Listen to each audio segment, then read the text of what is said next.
ആ ചെക്കനെ പോലീസും നാട്ടുകാരും നന്നാകാനും സമ്മതിക്കില്ല.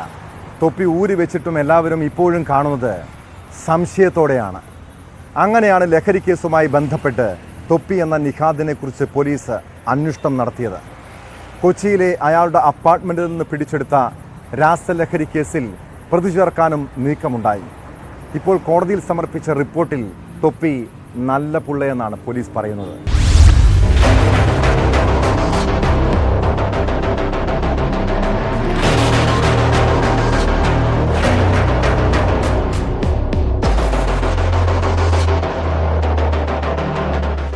തൊപ്പി എന്ന കഥാപാത്രത്തെ ഉപേക്ഷിക്കുകയാണെന്നും യഥാർത്ഥ വ്യക്തിത്വത്തിലേക്ക് മടങ്ങി ജീവിതത്തിലേക്ക് തിരികെ വരാനുള്ള ശ്രമത്തിലാണെന്നും നിഖാദ് എന്ന ചെറുപ്പക്കാരൻ പ്രഖ്യാപനം നടത്തിയത് സമീപകാലത്താണ്.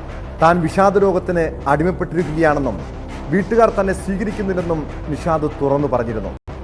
പിന്നെ ആരും തൊപ്പിയെ കണ്ടിട്ടില്ല.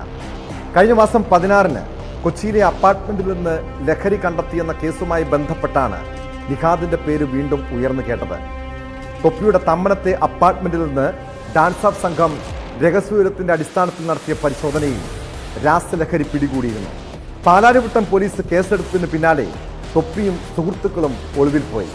പിന്നാലെ ഈ കേസിൽ തൊപ്പിയും സുഹൃത്തുക്കളും മുൻകൂർ ജാമ്യാപേക്ഷയുമായി കോടതിയെ സമീപിച്ചിരുന്നു. മുൻകൂർ ജാമ്യം തേടിയ നിഖാദ് അടക്കം 6 പേർക്കെതിരെയും കേസ് നിലവിലില്ലെന്നാണ് പോലീസ് ഇപ്പോൾ കോടതിയിൽ സമർപ്പിച്ചിരിക്കുന്ന റിപ്പോർട്ട്. ഇതോടെ എറണാകുളം പ്രിൻസിപ്പൽ സെഷൻസ് കോടതി ജാമ്യ ഹർജി തീർപ്പാക്കി.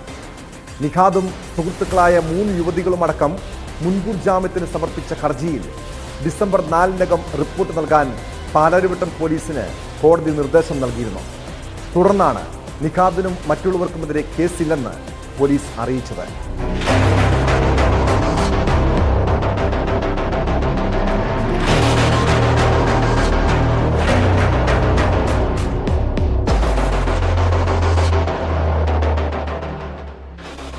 ന്യൂസ് 18 കൊച്ചി.